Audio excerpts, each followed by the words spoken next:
Nhà không có qua lâu lên nhà sạc đâu. But the ways on now by Ewenyigba TV.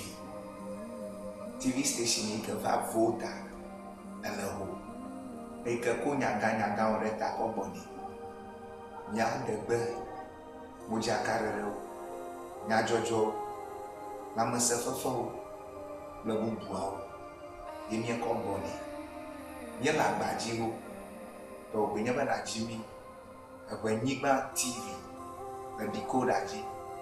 Emi akpɔge ele Ghana, Togo, Nigeria, Benin, West Africa bakpashakpa, Asia miege yi ne le mi koa emi akpɔge menye nyavie miekɔ be Ewenyigba TV mieva fefefe ge mieva miaɖe dekɔnu xɔsiwo ɖe go ne dua dza ɖo ŋkue dzi be miele Ewenyigba TV ya megblẽ na wo.